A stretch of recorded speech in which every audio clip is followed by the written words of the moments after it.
We are very honored to have Bob Johansen, who's a very senior futurist, join us from the Institute for the Future, which is a think tank which has been around for about 50 years.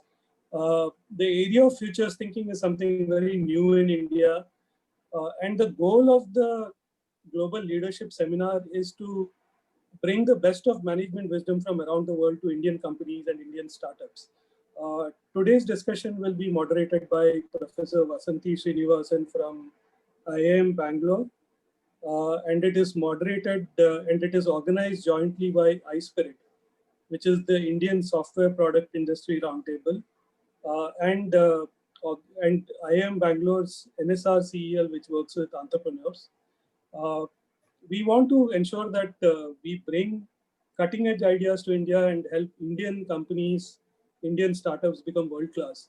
And I think this seminar couldn't have come at a more opportune time, because Bob talks of full spectrum thinking, and it seems, to quote Tagore and Gitanjali, that we are kind of, being divided into narrow domestic walls.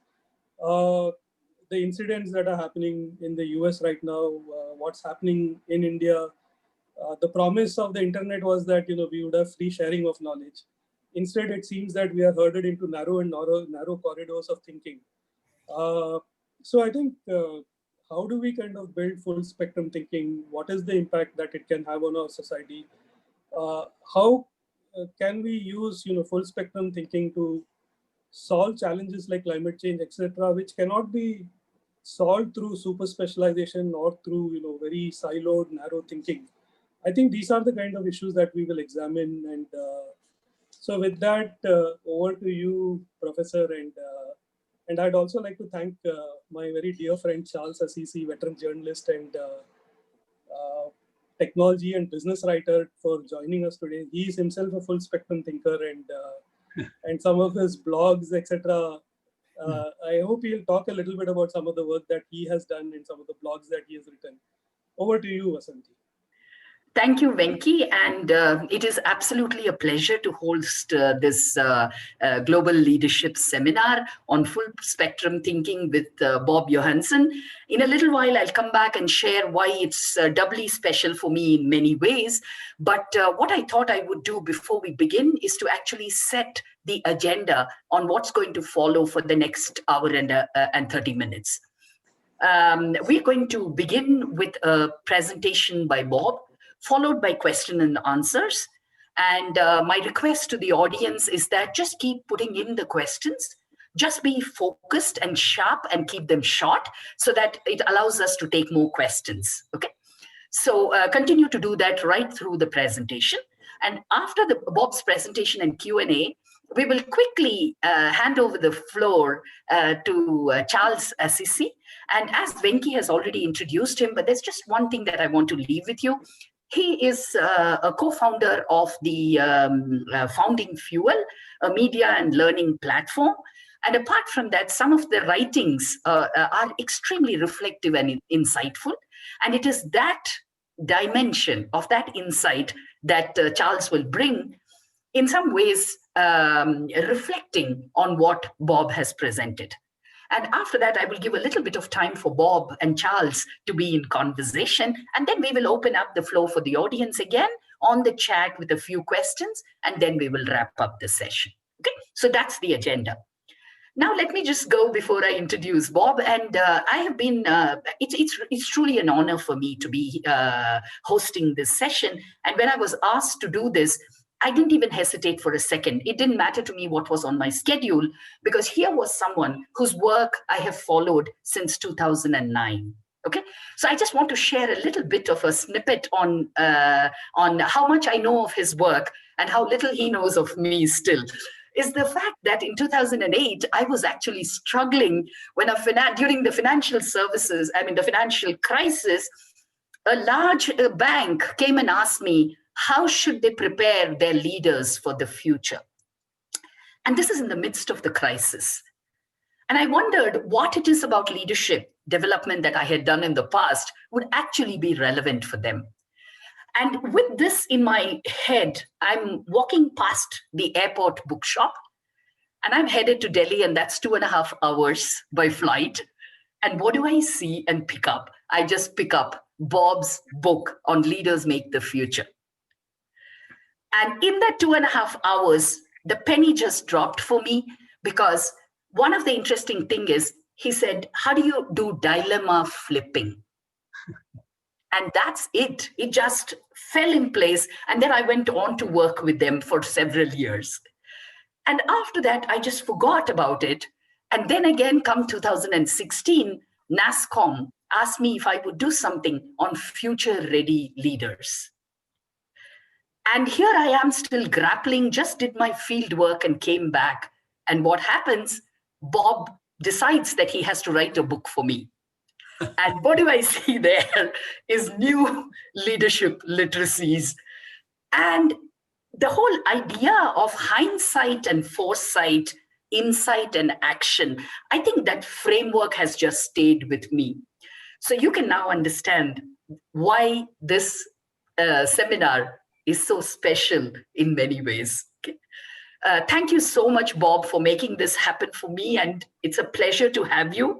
And before I hand over to you, I'm going to ask you one question, which I'm sure several people in the audience are also waiting to listen to, is what is a futurist? What does a futurist do?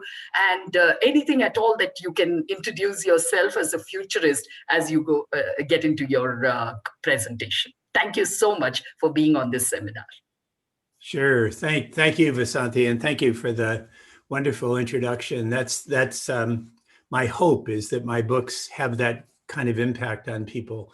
So I am what you would call a humble futurist. Futurists have a bad reputation of being quite arrogant and loving to make other people feel stupid. I'm not that kind of futurist. I focus 10 years ahead, though, and I have been doing that now for 40 some years. The Institute for the Future is the longest running futures think tank in the world.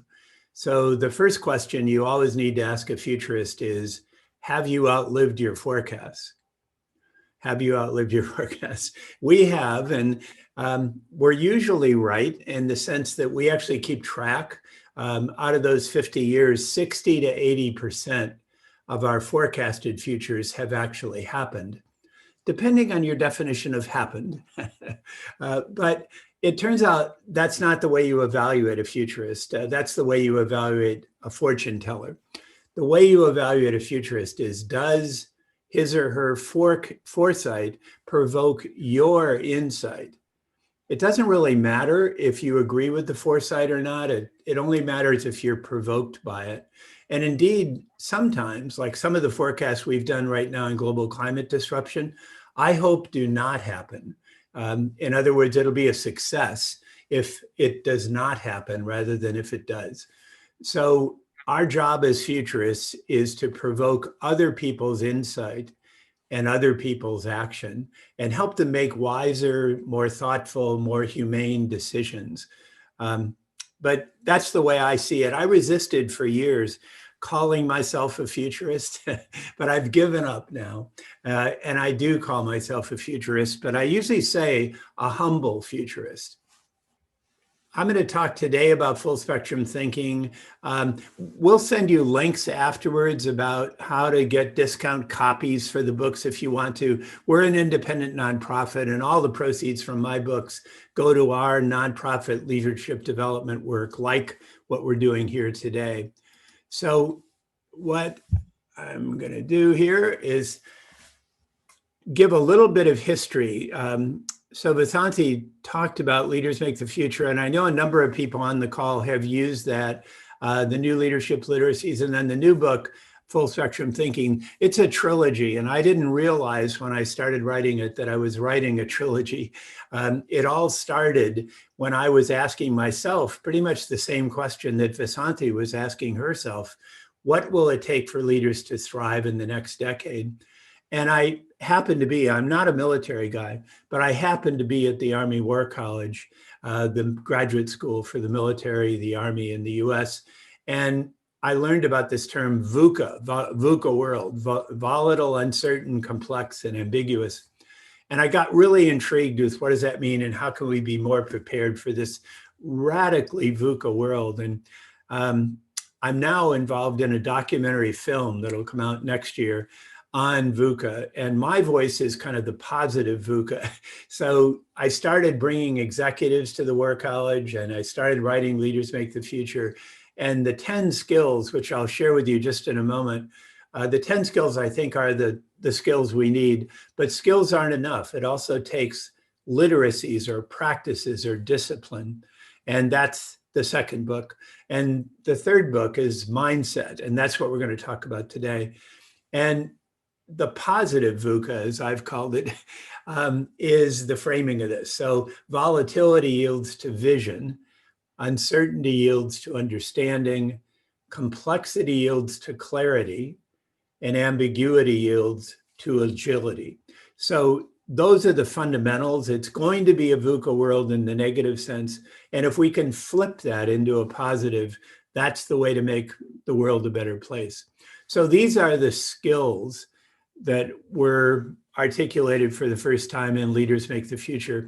We're doing several projects now at the Institute, one of them for WPP, the world's largest ad agency, on the talent profile for the future. And this is the profile we're starting from. And I've highlighted the two most important, and Vasanti's already introduced dilemma flipping. And, a dilemma is a problem you can't solve. It won't go away, but you have to figure out how to win anyway. And by win, I don't just mean I win, you lose. I mean, how can you win in a way that creates a new commons, a new kind of reciprocity advantage, if you will. And dilemma flipping, I think, is the most important characterization of the next decade. And clarity is the most important way of engaging with the dilemmas. And the lesson from this, and I'll repeat this several times, clarity is be very clear where you're going and very flexible how you get there. That's how you win in a VUCA world. Very clear where you're going, very flexible how you get there. And the military has all this language about this, and I can share that. It's described in detail in the book. So we don't have time to talk about all of these skills here, but just beginning on the left side, immersive learning. I talk a lot about gaming, and I hope we can come back and talk about this. I know gaming is very big in India, and the kids have a competitive advantage. We just did a new study on the future of video gaming and interactive entertainment. What we think of as video gaming today, 10 years from now, that's going to be the most powerful learning medium in history, because we have to learn in immersive, engaging ways. And we've got these digital interfaces now that are so much more powerful. And the gaming world's way ahead of us in business. So I want to at least highlight learning and immersive learning. But commons creating, I mentioned that. The maker instinct, that ability to make and grow things. Bioempathy. We need a new sense of affinity with nature and affinity with biology, including our own bodies. Again, the lower left, rapid prototyping. Fail early, fail often, fail cheaply. That's our motto in Silicon Valley, and certainly in Bangalore too, from what I gather. Constructive depolarizing. It's such a polarized time right now, and we see it here in the States. The events of the last week, the frightening events of the last week, were so polarized, so polarized. So we have a lot of certainty here, but not much clarity. Smart mob organizing. What we saw last week was not a smart mob, it was a dumb mob. What we need is smart mobs that organize for public good.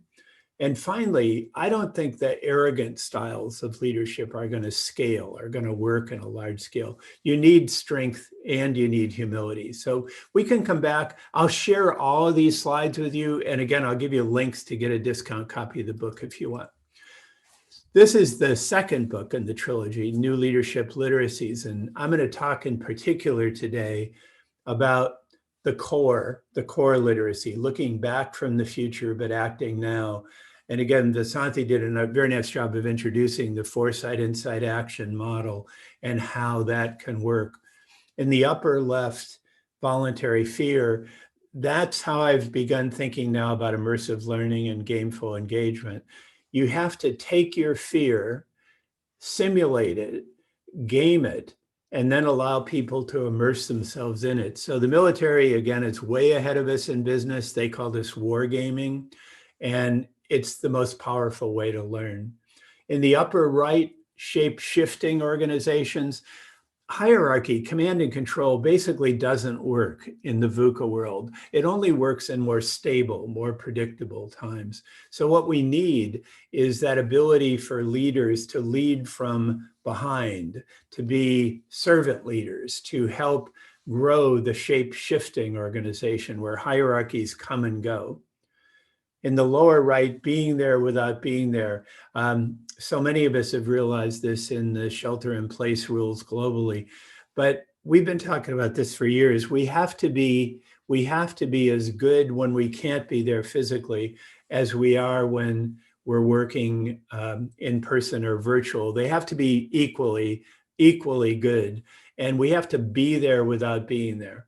And finally, we've got to create and sustain positive energy. We need to be leaders. We need to be healthy physically, healthy mentally, and even spiritually. We're not necessarily religiously, but spiritually in the sense of being grounded to face the VUCA world. And you know, my background, I went to divinity school and studied world religions. I've always been very interested in your religion and spiritual traditions in India.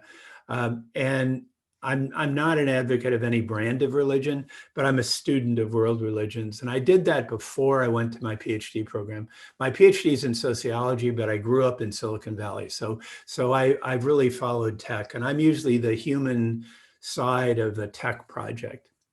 And then finally, here's what we're going to talk about today. And I'm just going to introduce this now, full spectrum thinking. It's the ability to make sense out of the future. Remember, I said, be very clear where you're going. The ability to find that clarity across gradients of possibility while resisting the temptations of certainty, the temptations of mindless categorization, the temptations of thoughtless labeling. And you're seeing this in India now, as I look from the outside in. We're certainly seeing it in the United States as I look from the inside out. We're labeling each other. We're categorizing each other in very simplistic ways. And that's very dangerous in a VUCA time. So categories coerce. So categories aren't bad if they're accurate and if they're fair, but so often they aren't. And we particularly have to resist the binary categories, either this or that, black, white, resident, immigrant, gay, straight. These binary categories get us in a lot of trouble because in most situations are not binary. And unfortunately, our computing architecture, and so many of us, you know, are digital, our architecture, our way of thinking boils down to zeros and ones. That's the past of binary computing, but that's not where we're going. Our brains want certainty, but the future will require clarity. So our brains play against us, and there's a lot of neuroscience in this book. Our brains want to predict, our brains want to categorize, our brains are looking for certainty, but you can't have it. You can't have it. We need clarity, but certainty is very dangerous. So here's the forecast that came out of the new leadership literacies. The future will reward clarity, but punish certainty. So sure, certainty gets rewarded in the short run. You know, that's why autocrats rise into power. But autocracy, fascism, I don't believe it's scalable in this world because anything that can be distributed will be distributed. And the future will reward clarity, but punish certainty. Many are certain, but few are clear. Now, I told you I just went to the Army War College for the first time the week before 9/11. I started volunteering there and I brought executive groups there. I brought 15 different groups there over the years of CEOs, of senior executives, of people like you in this audience. And I've gradually become part of their teaching now. And my current assignment is I teach the new 3-star generals, and there's only 42 of those at a time in the US. I teach the new 3-star generals on their first week in Washington. They read this book just like you're reading it. And what I've tried to empathize with them as they arrive in Washington, D.C. right now. And I don't talk about politics. I'm focused 10 years ahead. But I can't help but notice in Washington, the politicians of both sides, the Democrats and the Republicans, most of them are certain, but not clear. And that's just really weird for the military people, because they know you need to be clear, but it's dangerous to be certain. So now bring in full spectrum thinking, and that's interesting. Okay. Full spectrum, the future will reward full spectrum thinking, but punish categorical thinking. So I hope we can come back to this in the conversation. This is debatable, but I'm convinced that my direction, my clarity is correct, and I'm happy to share it with you today. So here's the kind of simple view bridging into digital, since I know so many of you are deeply digital, probably more so than I am. Yesterday's tools for categorizing, that's traditional binary computing. That's what we all grew up with. But tomorrow's tools are so much better. Big data analytics, visualization, machine learning, blockchain, which I define as distributed authority computing, gameful engagement.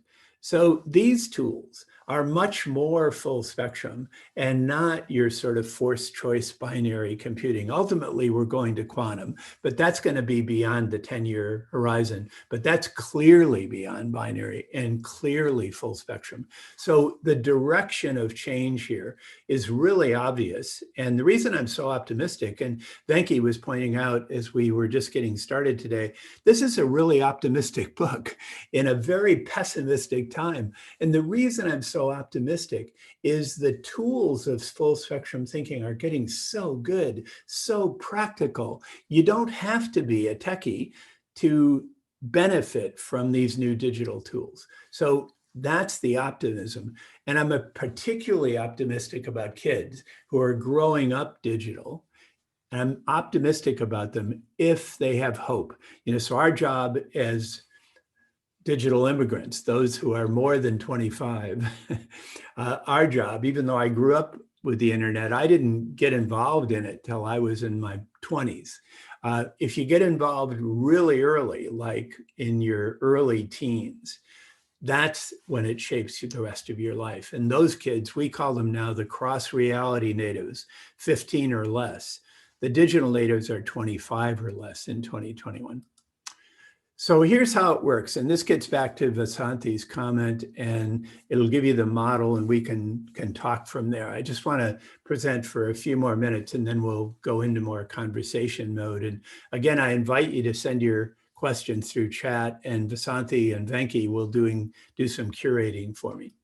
So foresight is a future back story that includes signals to bring them to life. And we're big believers in the William Gibson insight that the future is already here. It's just unevenly distributed. So we call those unevenly distributed futures, we call those signals, and they're all around. And we have a global database of signals that we track. And we're looking, so foresight is not a prediction, nobody can do that. It's a future back story that's plausible, internally consistent, and provocative. And to go back to Vasanti's question about what's a futurist, that's a futurist. So a futurist is a person who creates these future back stories with signals to bring those stories to life. And the purpose of that foresight is to provoke your insight. And an insight is really important. An insight's so much more than an idea. An insight is an aha that creates a new story in your brain. And once you have that story, you can't unsee it. You can't go back. You can't go back. So insight is precious. Insight is scarce. And insight it's particularly useful to use foresight to provoke insight, even if you don't agree with the foresight. And ultimately, the purpose of this is to use that foresight to provoke your insight that leads to your action. And the action is an agile way forward, expressed with clarity, and ideally as a story. So again, very clear where you're going, very flexible how you get there. And notice how story appears at each case, because our brains are wired for stories. If our brains don't hear stories, they make them up. They make them up. So we got to be great storytellers. We got to be great storytellers. So notice that the story from the future is a story from the future back. Right now, we don't do that. You know, most of our companies, particularly big companies, they do now, next, future, or present forward, or the horizon model. I think this tracks to McKinsey, horizon 1, horizon 2, horizon 3. It's a good way of thinking about strategy and planning if you're in a stable world, a kind of linear, more predictable world. But we're not. We're in a VUCA world. So what you need is just a flipping of the order. And this is part of the dilemma, flipping. You need to think now, future, next, or future back. So you can still do the horizon model, just change the order. So go horizon 1, horizon 3, and then horizon 2. Now, people often say to me, how can you do 10-year forecasting? I can't even do 1 or 2 year forecasting. Well, the reason is because it's easier to do 10-year forecasting. So here's an example, very relevant to the group and what we're talking with today. 10 years out, it's obvious we'll have sensors everywhere. They'll be very cheap. They'll be interconnected, many of them, and some of them will be in our bodies. That's just obvious 10 years out. What's not obvious is how do we get from here to there? So if you think future back, you say, whoa, we're going to have ubiquitous sensors 10 years from now. What should we be starting now? What should we be prototyping? What should we be thinking about and beginning to work on? So let me give you one example, and then we're just going to take a few more minutes here. One example of future back thinking in business. And I know a lot of you are involved in startups and in organizations. So let's talk specifically about organizations. So here's the foresight, 10 years out, future back. Future organizations will be more shape shifting, less command and control. That's just obvious. No, I don't think anybody would debate that. And command and control works in calm, predictable, straightforward times. And if you can find one of those, go ahead and be command and control. It's just really hard to find them. So that's the foresight. The insight is what we call now organization charts or org charts, these kind of rigid, structured things. And even jobs will need to be more fluid, will need to be more adaptable. That's the insight, the aha. And the action is, again, you got to be very clear about direction, but very flexible about execution. That's what I hope the big takeaway is for you today, is very clear about direction, very flexible about execution. So let me spell this out for you in more detail. This is what I mean by a shape-shifting organization. And this is the org chart of the future. It's not rigid. It's very more like a fishnet, and the hierarchies come and go, and it grows from the edges. So there's no center, more distributed authority, more distributed governance, less centralized. The hierarchies are still there, but they come and they go. Liquid hierarchy, liquid data, liquid organizations. They grow from the edges where diversity flourishes. And it's an unfiltered kind of full spectrum diversity. Excuse me, and it can't be controlled, but it can be guided. So I showed this graphic to the CEO of a very large company. And this was before the shelter in place. And I was in his very large office behind his very large desk. And I flipped my laptop around and I showed him this graphic. And he leaned across at me and he said, "Where do I sit? Where do I sit?" And I said, "Well, you're not at the top anymore. You're at the foundation.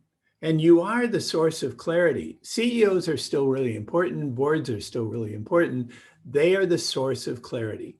But the hierarchies come and go. So the military talks about flexive command, where you're continuously reevaluating who's in the best position to make which decision at what time, based on your discipline of situation awareness, based on your ability to do what they call after action reviews. So the hierarchies come and go in a kind of pulsating way. And this is what the org chart of the future is going to look like. You'll get a herky-jerky animation here through Zoom, which is appropriate. This is a prototype we've done in Vive in virtual reality. These are avatars, are real people. We've done this for Cisco to prototype their human resource organization of the future. Each color has a different meaning for full-time employee, for associates, for gig workers and various others. And you can move around in the space and kind of rearrange the org chart. So, you know, I call this an animated org chart prototype. And finally, this is the last thing I want to show you. This is how I'm thinking about human-machine interfaces. And it's kind of a normal curve, but if you think about all the way to the left here, it's humans only, and all the way to the right, it's machines only. So humans assisting humans on the left, machines assisting machines on the right. And this is a spectrum. So it's a full spectrum of humans and computers. And this is what I want to prompt our conversation with, is this spectrum. And we already have on the left side, on the human side, that's human resources, or HR as it's come to be called. I love the term human resources because it's even more important in the future. Human resources. I like to say it with a pause, human resources. I don't like the term HR. It's been devalued, outsourced, routinized, and it's not very digital. The HR people now tend to be not the strategic thinkers, not the digital thinkers, but it's an important function, and it's going to get even more important in the future. On the right, on the tech side, we have IT. And again, IT, I don't particularly like that. Information technology, I do like that. It's information and technology. And then Tom Malone's new book. Tom Malone is a professor at MIT, and this amazing new book called Supermind, which I recommend highly. And what Tom says is, it's true that if you look 10 years ahead, we'll have some automation where computers will replace humans, but that's not the big story. The big story is humans and computers doing things that have never been done before, never been done before. And that's what he calls a supermind. And we don't have a new model of that, but in the new book, I've got a whole chapter on the future of human resources. And I was trying, just as I prepared for this, to imagine, well, what are the models of superminds that we have out there? And here's a model. And I think Mr. Spock and Star Trek has carried over to India. It's a certainly global pop phenomenon that started in the late 60s with Leonard Nimoy played him. I've just recently watched a documentary about Mr. Spock, as a great documentary done by his son. And you remember Mr. Spock was a Vulcan from another planet, but he was a product of an intermarriage of Vulcan and human. And he functioned without emotions. So he was like a blend of a human and a computer. And I put him kind of right in the middle. Maybe he leans toward IT in the sense that but on the other hand, his emotions are always leaking out, especially in his interactions with Captain Kirk and with McCoy, Dr. McCoy. So we're going to have new models of this, but we have to think in a full spectrum way about, this is basically the future of AI. I don't like the term artificial intelligence. I think that's the worst term for an emerging technology that I've encountered in my career. It's held up the evolution of symbolic computing by at least a decade. And as I look back at this literature, you know, the term was coined 68 years ago now. And there was a debate at the time whether to call it artificial intelligence or augmented intelligence. they made the wrong choice. They went with artificial intelligence, and it set up this really bad discussion of computers replacing humans instead of how can computers augment humans. Superminds, I think, is a much more powerful idea. So I'm going to do the pause here. I'm going to come back to life without the PowerPoints and open the conversation, see what questions we've gotten through chat. And we're a little ahead of our plan. Bob, you have a full spectrum of questions. Oh, great. I was hoping so.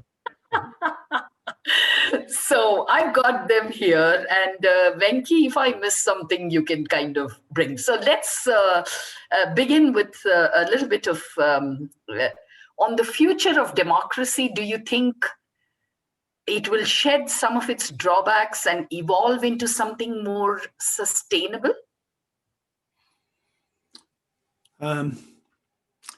Yes, I think that's the quick answer. I think democracy needs to be thought of as a shape-shifting organizational structure. And what democracy needs to thrive is great clarity of direction. So we need leaders with vision. So go back to that positive VUCA. You need vision. This is a time where vision gets disproportionately rewarded. You need understanding. We need leaders that listen. We do not need leaders that shout. Listening is much higher priority than shouting. We need clarity. We can't have certainty. And again, so many of our politicians are certain, but not clear. And then finally, we all have to be agile. We have to be corporate athletes. We all have to be very super healthy and mentally healthy and spiritually grounded. Again, not necessarily religiously, but having some sense of meaning. And I'm very influenced by the latest Blue Zones work, and you'll see Blue Zones referenced in both of my two previous books, the last two books. Blue Zones is the project which looked all around the world at the places where people live the longest, healthiest lives, but die the quickest. So, it's what we all want. We want a long, healthy life, but then die quietly in our sleep. What happens in America is with our healthcare system, we're really good at heroically preventing death. We're not very good at healthy living. So what we tend to have is these kind of rather unhealthy lives and then very uncomfortable extended deaths. But the latest research out of Blue Zones is that people who have a purpose in their life tend to live up to 7 years longer. They're happier, they're healthier. People with a sense of purpose in their lives who also work for a purpose-driven organization tend to work up to 14 or live up to 14 years longer. Again, and the companies tend to perform better. So that, to me, that's the essence of the growth equation for democracy. Now, let me say the other side of that. I don't think fascism is scalable in the VUCA world. It works in the short run, and we're seeing examples all around the world. It won't scale because the fundamental forecast under this, and I talk a lot about this in the new book, the fundamental forecast is anything that can be distributed will be distributed. And that's, the internet is packet switching. It's that kind of shape-shifting infrastructure. Anything that can be distributed will be distributed. So command and control, autocracy, fascism, even systemic racism, I don't believe that will scale. It'll work in the short run because people are so confused and they need a simple answer. I don't think it'll scale. This is debatable, but that's where I come down. Okay. So I'm going to pick the second one, which is on which of the 5 future leadership competencies can be used to address the corporate immune systems. What if someone is clear and certain? Would it amount to arrogance? And there's one person who's asking you to just clarify what that voluntary fear, what does that mean? Voluntary fear, okay. So voluntary fear means you take whatever it is you're afraid of and you immerse yourself in it in a low risk way to practice ways of responding. So this is the root of wargaming. I got to visit the Army War College's National Training Center, which is in the Mojave Desert. And I came to think of it as the world's largest video gaming parlor. It's about the size of the state of Rhode Island. It has real tanks, real actors that are very realistic, real helicopters, and people play games there with sensors on all around. They play games for 2 weeks, 24 hours a day, and most lose to the A team, the home team, the enemy simulator, and many people are killed without having to die. That's very powerful learning. That's what I mean by voluntary fear. You immerse yourself. Now, it's harder to do in business than it is in wargaming, but that's what we need to do, voluntary fear. So go back. What was the first part of your question again, Vasanthi? Yeah, which of the 5 future leadership competencies can be used to address corporate immune systems? Like, how do you, yeah.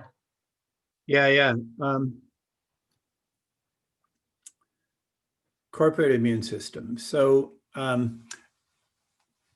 all corporations have immune systems. So the beginning of the conversation is to set your expectation. And if you think future back, it's like looking at your organization in a mirror. So the thing about corporate immune systems is they're often invisible until you run into them. And if you look future back, they become more visible. And if you set the expectation that it'll be a VUCA world, you can see that you have to be more shape-shifting, and you have to resist being held back by these immune systems that aren't ready for the future. So you just set up a process of foresight, insight, action to dialogue. The future back view makes the immune system more visible.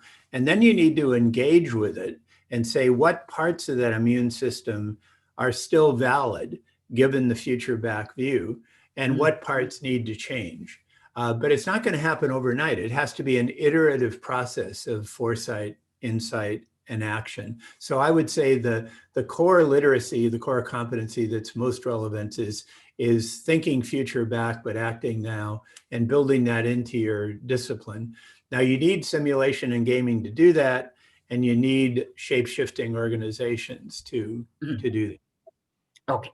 So let me pick a couple of other questions.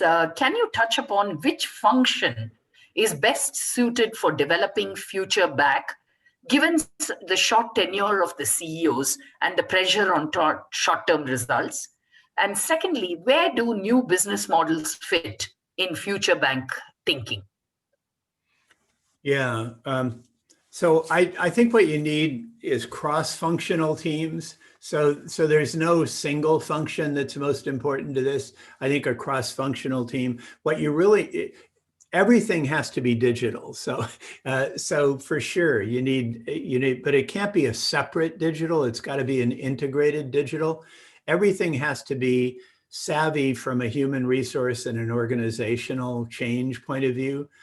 So clearly those two things have to happen, the blending of digital and organizational change. And then I think it's a new business innovation model structure that you want. And the mantra we repeat in Silicon Valley all the time is fail early, fail often, fail cheaply. So you have teams that are going through these cycles in a continuous way, and failure is rewarded as long as it isn't stupid failure, making the same mistake over and over again. Like some of the failures that have been made recently by the social media companies, those were stupid failures because they should have learned this a long time ago. But on the other hand, that continuous learning loop, that's really important. So I should have said too, just one more thing. When you look 10 years ahead, you always look at least 50 years back. So it's basically 60-year swaths of time is our typical business angle, because almost nothing happens that's truly new. Almost everything that happens was tried and failed years before. So what we currently call social media was prototyped in the 70s. in the early days of the ARPANET, before it even became the internet. The internet started in 1968. It was publicly introduced in 72. The World Wide Web was early 90s. So what we've got so far, the history of the internet, all the way back to 1968, it's basically the world's largest market test for what's going to happen next. But if you're going to do the what's next, you got to look back too. So you look future back, but then you also look 50 years back going forward. And sometimes, depending on the topic, sometimes you look even further. We did a forecast on green health, kind of human natural green health. We went 200 years back because it was so important. We did another project recently on the future of food security. And we went 30 years ahead in that one to get beyond the polarities of the present around GMO foods. Because there's a lot of sincere people who think GMO foods are a yes/no choice, a binary choice. They're not. Food chemistry is a spectrum of choices. And some of those choices are good, some of them are bad. If you go 30 years out, you can see that. But 10 years out, we're still stuck in our blinders. And let me do my last question, and then Venki, I'm going to hand over to you. This question is about how much trade-offs would be needed between generalists and specialists in flexible hierarchies in the future, and what kind of skills do you think will be in demand, and is skill really required in the future? Is skill really required? You mean, what do you think they mean by skill there? I think it refers to a little bit the things that help you to get better in your regular business as usual. Something that can be applied and see the results are obvious in short-term horizon. Got it. Okay. So in the VUCA world, the deeply digital, deeply scientific, very fast information changing world, specialization is very dangerous because you don't really know quite what the specialization tracks are. So in Silicon Valley, we use the term T-shaped people, like T like that, cross and down, T-shaped people. Tim Brown, the CEO of IDEO, is the first person I heard talk about that. But certainly in design and certainly in futurism, T-shaped people is what we look for. People with depth. So we really honor academic training and honor deep knowledge. But the problem with most PhDs is that you go so deep that you don't have the breadth. And when I came to the Institute, all of the leaders were PhDs. Now, there's only a few of us who are PhDs who are left. We did hire just a new PhD. We're not against PhDs. We like them. We'd like to hire more, but we don't want them to be so deep that they can't think laterally or they can't think across the top of the T as well. So that's what you need organizationally. You need technical depth, but you need people that bridge that depth, the kind of T-shaped personalities. And leaders, it's really too late now to do a digital strategy for a company. It's just too late. Digital is too pervasive. Now what you need is a strategy, a business strategy that includes digital. And everybody has to be digital, including the CEO. So it's just digital's everywhere. It's got to be. It's got to be. But it's so important that 10 years from now, we won't even have the word. The word digital will be gone because it's just so obvious. I wrote a book called Groupware in 1988. Nobody talks about groupware anymore because it's just what our computers do. This is groupware. Venki, over to you. Yeah. So I think we've got a lot of questions, and I just want to pick up one question before we request Charles to come in. And I like this particular question because this is from Rajiv Maheshwari, who asks, the brain tends to categorize. How can we fight the anatomy of the brain to think in a new way? And the reason I'll quickly explain why I like this question, because when it comes to investing, for example, behavioral investing is becoming, an important discipline. And it's very hard when you try to kind of explain to people why they should invest early. The benefits of compounding is something very, very hard for people to understand. Similarly, the kind of future back thinking, full spectrum thinking is again a mental discipline that needs to be built up. So how do you build your muscles for this particular kind of thinking? Yeah, it's a great question. So neuroscience is becoming practical over the next decade. And what we all need to do as leaders and as futurists and as organization entrepreneurs, we've got to know our brains better and understand better how our brains function and how to play into that in constructive ways. The best single source for this, I think, is the Neuro Leadership Institute out of New York, David Rock's group, NLI. Maybe we can put that in the chat, in the link. And David has a concept called SCARF, SCARF, and put that in the chat too. Just Google SCARF and David Rock and you'll find it. But it kind of breaks out the basic functions of what our brains do. And it's very helpful. David and I did a session together right after the kind of pandemic outbreak. And then we did another one just recently with Amy Edmondson from Harvard Business School about psychological safety. So we brought in full spectrum thinking, psychological safety, and neuroscience. And you can find those on their website too, those webcasts. And to me, the basics, I did the keynote at the Neuro Leadership Institute in New York 2 years ago, and they had a neuroscientist follow me everywhere. And every time I talked, the neuroscience would interpret. So for example, I did an opening talk, the opening keynote, and I talked about what we were just been talking about future back and foresight, insight, action, and you can't predict the future. And my adult supervision, who is a great neuroscientist, Kevin Oxner from Columbia, when I said you can't predict, Kevin said, well, that's true, Bob, except that our brains do it anyway. You know, our brains are always trying to predict. They're trying to predict what's going to happen next to keep us safe. And we get these fight or flight kind of reactions. We get stimulation that's satisfying for certain kinds of behavior, but our brains are always trying to predict, and our brains are always looking for certainty.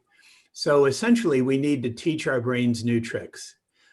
So they can keep us out of trouble, but we also need to think thoughts we've never thought before. So to me, the answer, Venki, is neuroscience is critical. I've got lots of references to neuroscience in the Full Spectrum Thinking book, but I think referring to David Rock and the Neuro Leadership Institute, that's where they've focused, is exactly on this question. Yeah. Thanks so much. Yeah. There's one interesting question, Bob, and after that, I'll hand it over to Charles. How will leaders get exposed to the kind of ideas that you're talking about? And how do you see organization structures change? Well, as far as how leaders get exposed, they read my books. I think the games that they play are important. The kids that they have around them are important. I think cross-generational learning is one of the most powerful change agents for organizations now. And I've got a whole chapter in the new book about digital natives and about these cross-reality or XR natives. And again, my definition of a true digital native is 25 or less in 2021. So it's not the millennials. The millennials are too old. You know, they're not really digital. Well, I mean, they're digital, but they didn't grow up digital. So I'm interested in the kids that were starting to become adults in 2010.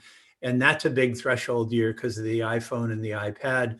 2020 is going to be a threshold year too, because of Zoom, because of shelter in place, because of so many things happening all at once. So I think those are, the kids are so important in this. I think cross-generational learning is critical.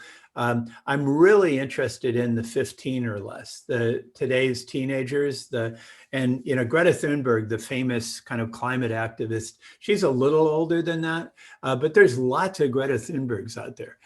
And they're growing up very knowledgeable. Maybe we can put a link on, I just did an interview about full spectrum thinking with a group called Futurist World. And they were intrigued with my chapter on digital natives. And they said, would you mind if we invite an XR native to talk to you in our podcast? So they invited a 10-year-old who's actually, his family's from India and they live in Australia now. And his name is Om, O-M. And he's 10 years old. And he was great. He was great. We had this wonderful conversation. And he's so far beyond where I was when I was 10 years old. He's thinking globally already. And I think these kids, and part of the reason why they have this advantage is they grow up as gamers. And for parents, those of us who are parents, or I'm a grandparent now, there's reason to be concerned about today's video games. Some of them are too sexual and too violent, but the medium is what I'm interested in. And that's the power. It's such a powerful learning. So those would be my responses as to how to engage. Yeah. Bob, there are several questions out there. I'm going to hand over to Charles, and maybe we pick a few of them for the closing comments. Over to you, Charles. That'd be great. Well, thank you so much. Thank you so much, Vasanthi. Bob, it's been absolutely brilliant listening to you.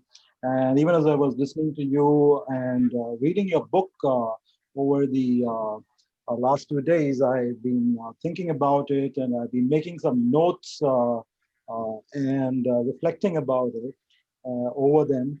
And some thoughts have stayed with me basis what I read and what I've been listening to. And one thing that is, what I heard you say is to create and sustain something positive that stays with me. And I think that is something which we need deeply. And the other thing that the times we live in right now, it is so important that we stay positive.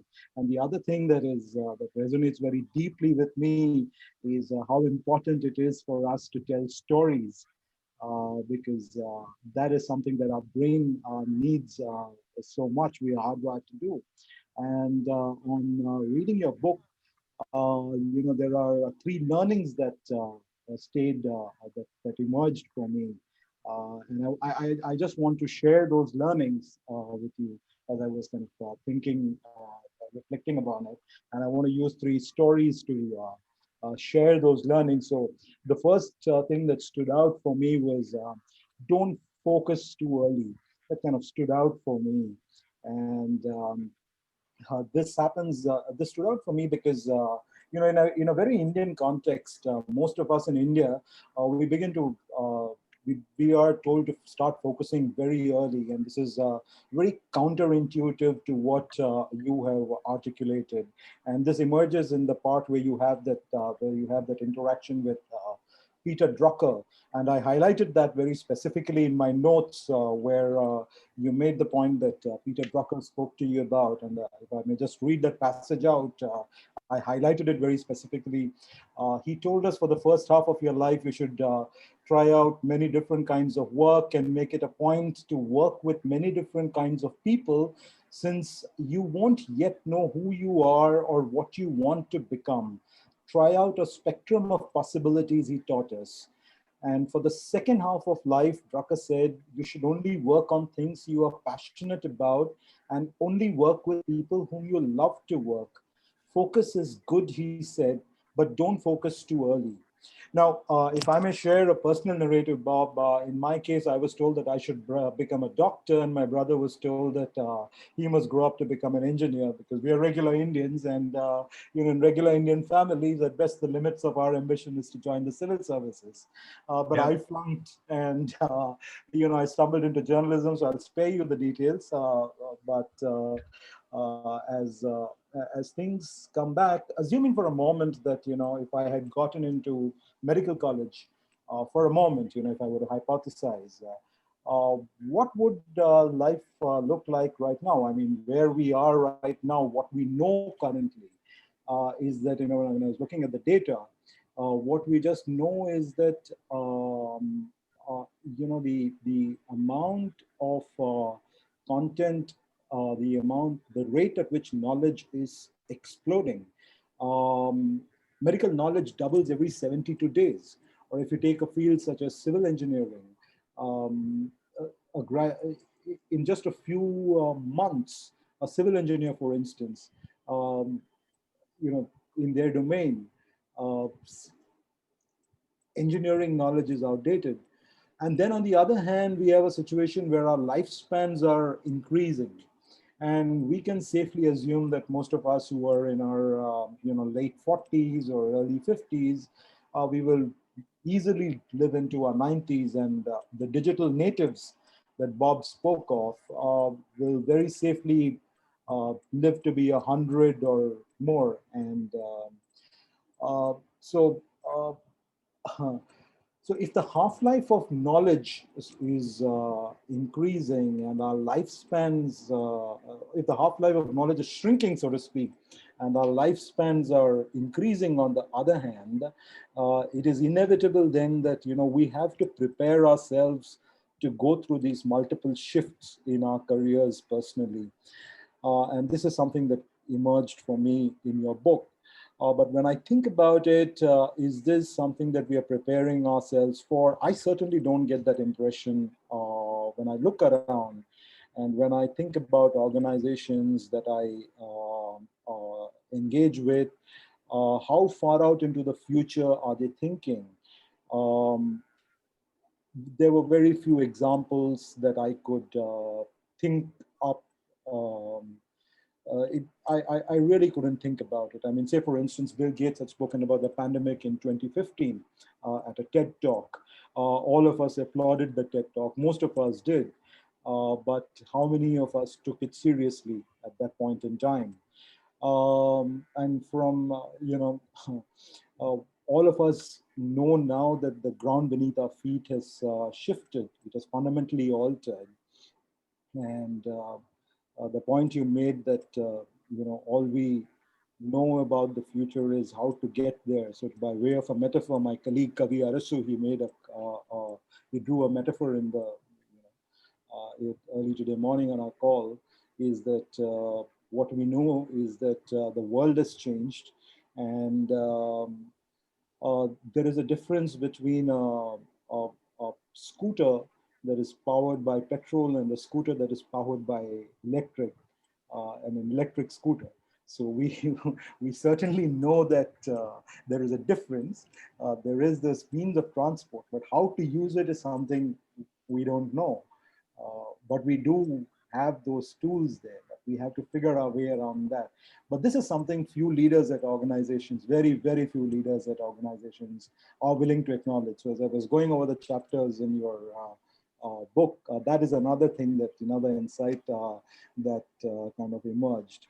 And from that thing, learning number two, lesson number two that stood out for me was, that the best leaders, they've prepared for the future. And by way of example, there are two stories that I can share off. Was that when I got into journalism, one narrative that stands out for me is that in a very Indian context, ICICI Bank, when I got into journalism in the 90s, very early 90s, used to be thought of as a very staid place, and not too many people had heard of it as a retail bank.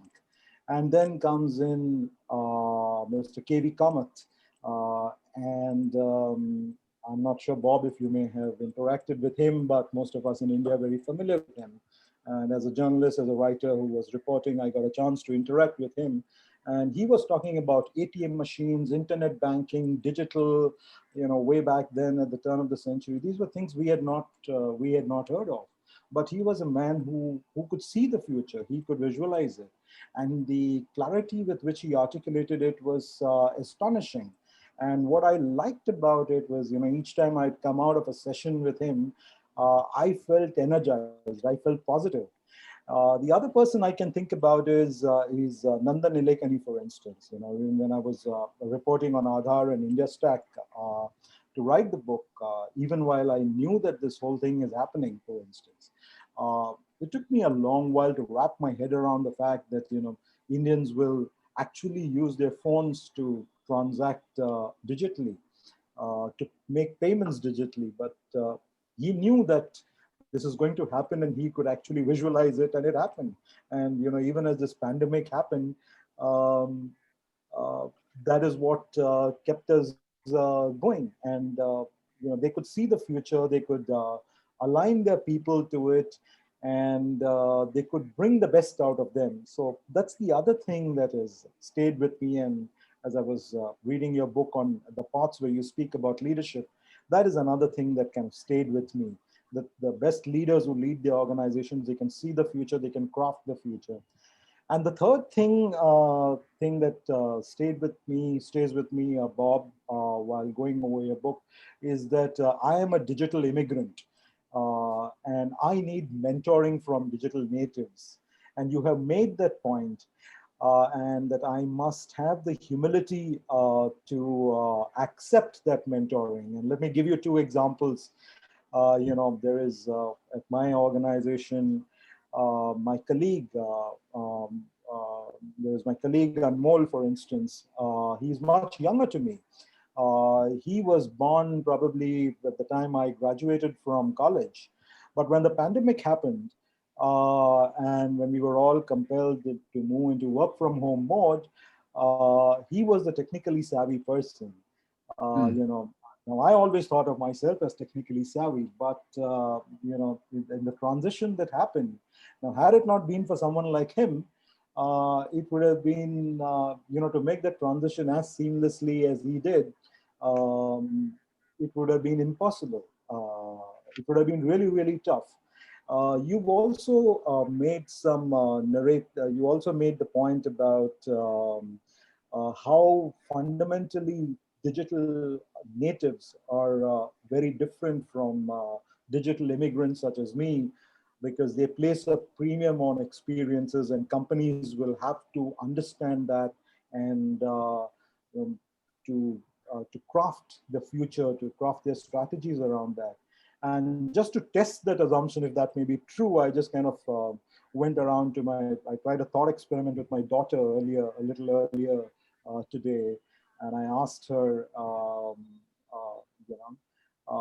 if I give you rupees 50 lakh, that would be about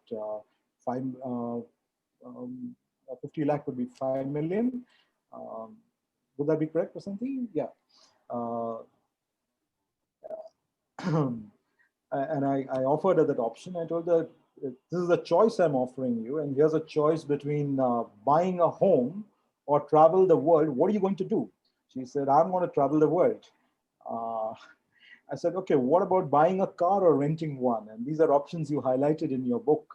And she didn't bat an eyelid. And she said, I'm going to rent a car. And I asked her why. And she said, because I'll appear rich. And I'm going to get an upgrade every 6 months. But for me, it was very different. It was very important for me to own a car. That I must have a first car. I must have a first home.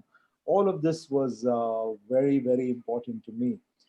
Now, how am I to deal with this? How am I to transition to this mindset?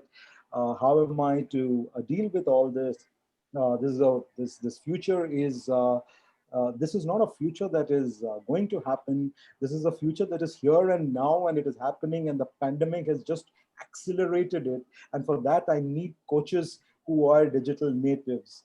and the future is happening faster than I can cope with. But on listening to you speak and on reading your narrative, net, I did not feel down, because the point you made on VUCA, I was, as opposed to uncertainty, I was left feeling very, very positive. And these were the thoughts I was left with at the end of your talk and on reading your books, Bob. Good. Thank you. Over to you, Bob. Anything that you want to kind of build on based on what Charles said, and then I can pick up some more questions. Please. Sure. Go ahead. Yeah, thank you, Charles. That is very thoughtful and very helpful. I think, let me just build on what you're saying rather than going through point by point, but I really appreciate your way of thinking about this. Since the book came out, since Full Spectrum Thinking came out, another book came out that I wanted to reference here. It's called Lead from the Future, and it's by Mark Johansen. And Mark is the co-founder of a consultancy called InnoSight that Clay Christensen founded. So he's one of Clayton Christensen's students at Harvard. And I met him a few years ago, and I got to work with Clayton before he passed away on a custom forecast for Southern New Hampshire University. And I didn't know anything about Southern New Hampshire University. It's SNHU.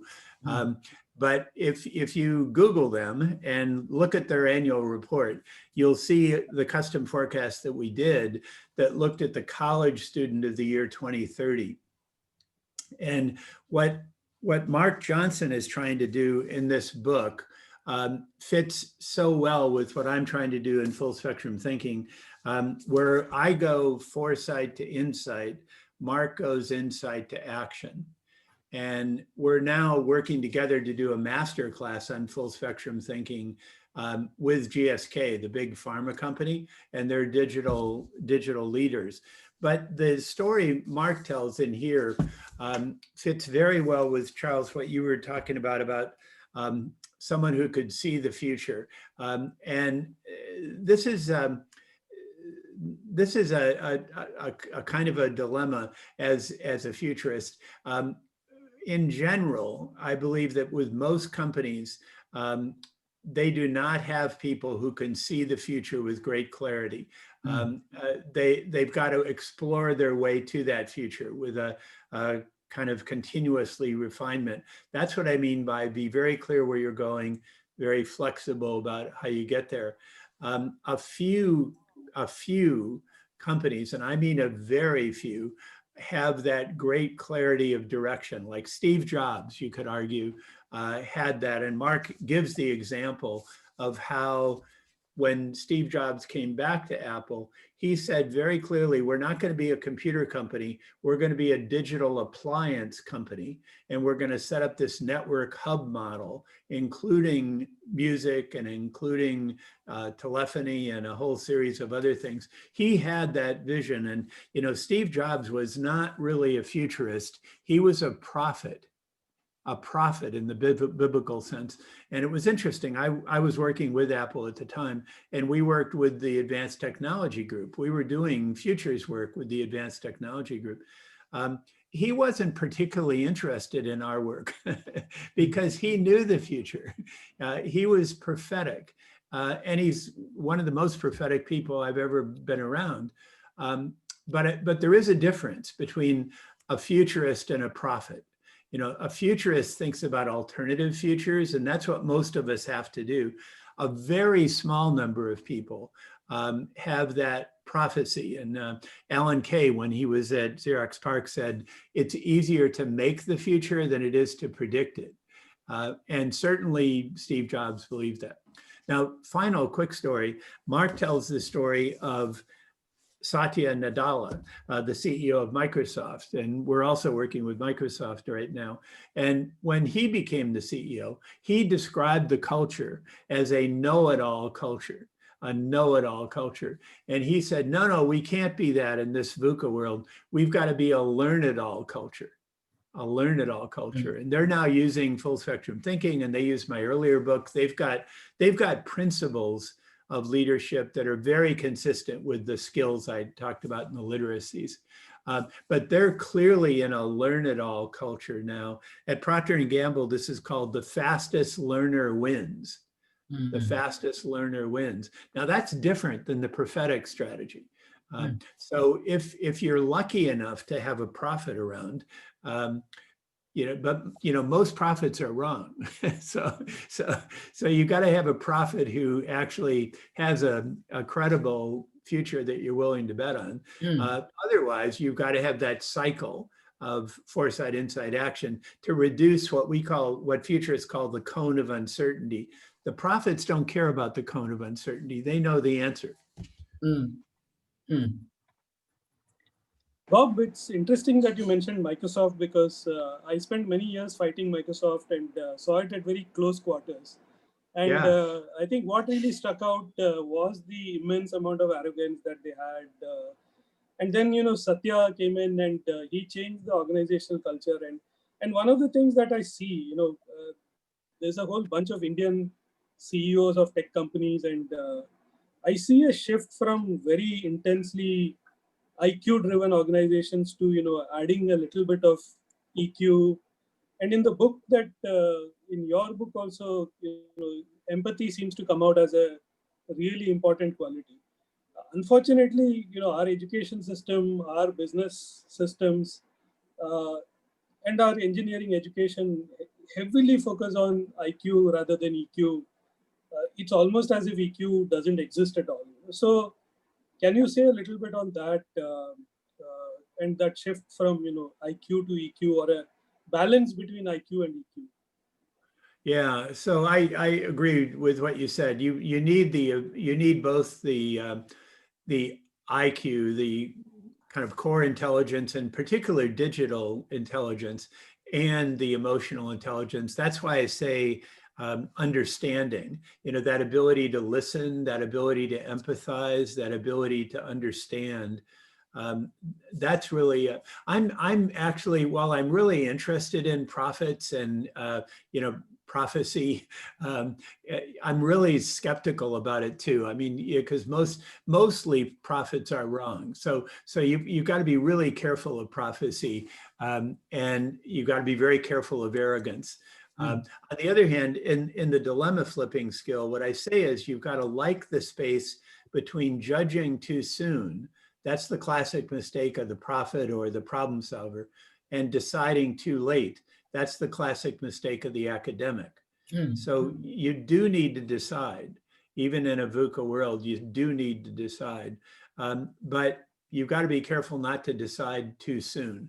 And that's what I see around in our polarized politics right now. You've got politicians that really aren't listening. They're just shouting. And that's really dangerous at this time, unless you're one of these prophets who actually has it right. But most of them aren't, and it's hard to tell till after the fact. Bob, there are 3 questions around social good, societal. I think they may have some something for us to hear. First one is, all that you have said, how will it help in dealing with the kind of inequalities that we see around us? So this is in the front end of full spectrum thinking. I talk about 3 big looming issues over the next decade, and the rich-poor gap is one of them. It's my biggest concern right now is the growing gap between the rich and the poor, and the pandemic has made it much worse. It tends to affect poor people much more unfairly and much worse. It affects people of color much worse, and it's really a big issue, and it's getting worse. It's hard to do a 10-year forecast where the rich-poor gap gets better. It's easy to do a forecast where it gets worse. So it's my biggest looming concern out of this.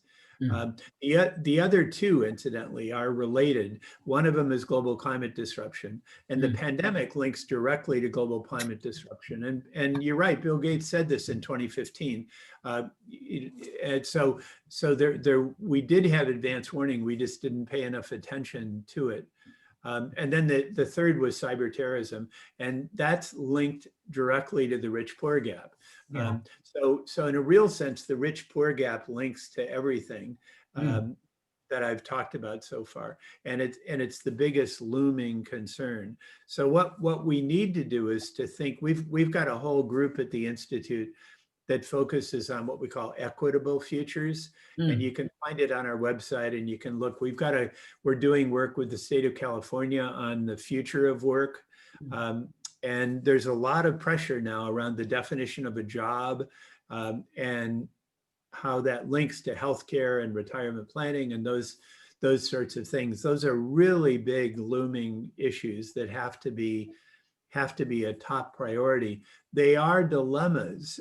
Within those, there are problems that are solvable, but they're really big dilemmas that we just have to keep chipping away at. And there are some good encouraging things about trying to think through social assets, not just corporate assets. So there's things to be encouraged about, but this is my biggest concern is the rich-poor gap. So may I just come in here for a moment on that point you just made on social assets? What is your experience like?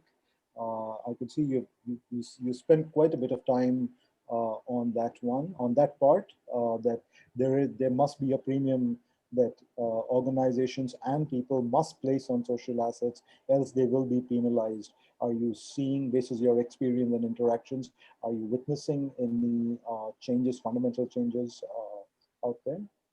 You know, I am. I mean, you can argue that it's not going fast enough, but it's going faster than I expected. There's quite a few efforts underway now in the business community to think about social assets, to think about social good, and to link that to strategy. And for example, in the climate disruption area and in the diversity area, there's things that are going faster than I had thought in a good way, but it's still a very big looming challenge. But I do think there's some intellectual work to be done to try to think through social assets, not just financial assets, and how those are distributed and how they're tracked and how we assess whether our societies are working or not. I think this, in the interest of time, we can take maybe one question. And Bob, this question also is my question too, is that what kind of behavioral changes are needed in individuals, and Jay was also talking about it, are required in individuals that actually get us to focus on the future of greater good. What is it? Yeah. Yeah, so I think this notion of future back is critical. I think my next book is going to be a children's book, and I'm really interested in how kids think about the future. And I am convinced that kids are natural full spectrum thinkers until we categorize it out of them. And I think kids are naturally interested in the future till we pull back and kind of constrain them to say, well, you gotta get a job, and you gotta do this, or you gotta do that. So the challenge is how do we engage this next generation of young people? Because again, I'm really optimistic about them if they have hope. If they have hope. If they don't have hope, they become dangerous. You know, they could get recruited by terrorist groups. They could be depressed. They could be suicidal even.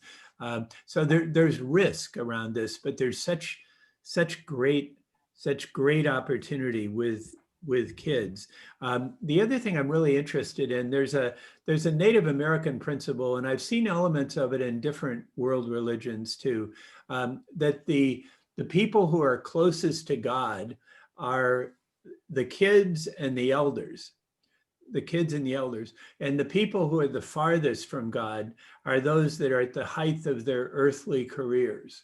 so in a way, I'm really interested in those younger than 25 and those older than 65. So the older that, we have the license to play the wisdom game, so you can play that, but the kids have the license to play digital games, and they're way ahead of us on that front. So I'm really interested in cross-generational, and I'm really interested in how kids perceive the future. So that's my current thought. And I've actually got a meeting with my publisher this week about a possible book that could be geared toward elders and seniors that's designed that they can read it to kids. So there's the essence of it is future back. What if you think of the world future back rather than present forward? And you just make very different choices if you think future back rather than present forward. The present is so noisy, particularly now, it's so noisy. But if you go future back, there's a cleansing quality, there's a clarity quality, there's a humility, there's an empathy that you just don't see. And it creates a very different mentality toward daily life. Yeah. Thank you, Bob. Thank you so much, because I think we don't talk enough about the cross-generational, intergenerational legacy. I think we've stopped talking about legacies. We're talking of intergenerational conflicts, multi-generational challenges, but really the legacy of kind of creating and sustaining things for the future, which are more powerful than what it is that we have actually got ourselves. Yeah. Thank you so much. And I'm just going to take a couple of minutes to leave the participants with some really great insights from today's session. And the first one that I'm going to actually start with is your reframing of VUCA. And leave people to take back saying vision, understand, clarity, agility, so far away in the world of volatility, uncertainty, complexity, and ambiguity. The second one, I loved it. And I wish that not just as a futurist, but as an academic, and I'm sure all the others who are attending there, provoke action to make more humane decisions. I thought that was such an insightful statement from you. Provoke action to make more humane decisions. Yeah, I think very, very insightful. How do you flip the negatives as a leader? How do you flip the negative to look at the positive? And that kind of ties into the whole idea of positive energy. How do you create and sustain?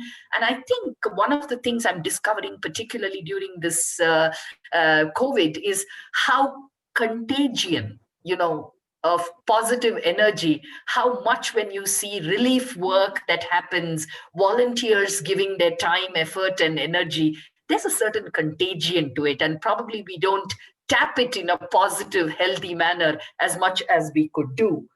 The other one that I loved was be clear where you're going, but be very flexible on how you're going to reach there. I think that is kind of going to stand us in good stead just thinking about it. The other things that the challenge between judging too soon and deciding too late, I thought that was another one. But the one that kind of has left me really thinking is the point that you were making about digital natives, and particularly the context that, and in some ways I'm asking this question, what have we left the digital natives with? And I think the last chapter in your book that you're talking of inequality, cyber terrorism, and climate related impacts, how then do we actually look at shape shifting of attitudes And I think the question that I want everyone in the audience to go back with is saying, what is it that we as digital immigrants need to do as shape-shifting to actually be able to create that spiral for the digital natives, if that's so natural to them in the way it comes across? Okay. Thank you. Thank you so much, Bob, for this wonderful, insightful session. Thank you, Charles. Again, great insights. And I'm so glad that you had these insights for the audience. And what can I say? I just have to thank three people, Jay, Venki, and Karthik, for just supporting us through this entire session. And thank you so much. And over to you, Venki. Thank you. Thanks, Vasanthi. I think you were a wonderful moderator with a tremendous amount of enthusiasm. So very happy that you were able to take this up. Bob, what do you say? What can I say? I think this has been a wonderful session, and I first have to thank Jay, because it's through Jay that we got in touch with you. And when Jay suggested that you could be one of the speakers at the Global Leadership Seminar, we immediately jumped down to that, because at iSpirit, the work that we do is very future back. We think 30 years ahead and then try to imagine, what does it take to enable financial inclusion? What does it take to, build a digital infrastructure that enables, small ticket, low cost loans at the most affordable cost possible? And how do you build this entire ecosystem which enables end-to-end kind of cashless, presenceless, paperless transactions? So the full spectrum thinking that you spoke about and the future back thinking that you spoke about is something that we try to practice on a daily basis. We may not always have a theoretical framework, but the work that you do, provides us a great framework for that. So thanks, Jay, for connecting us to Bob and being a great mentor for the Global Leadership Seminar. Thanks, Bob, for your insights, and thanks, Charles, for joining us, because I think I read your blog post on the Facebook, Mark Zuckerberg, and how he has a degree in philosophy and computer science, and how he put that together to create Facebook. And that's something that's very rare in the Indian context. People who do computer science do not do philosophy. People who do philosophy do not do computer science. And I think that was a great example of how that synthesis of philosophy and computer science enabled the creation of a multi-billion-dollar enterprise. And I'd also like to thank Sharad, because he gave me the opportunity to be the curator for this particular this series of seminars, because our first one was with Professor Alex Osterwalder, who's the author of the Business Model Canvas, and his recent book was on the Invincible Company. And I think what Bob is talking about is building, a future-ready, resilient organization.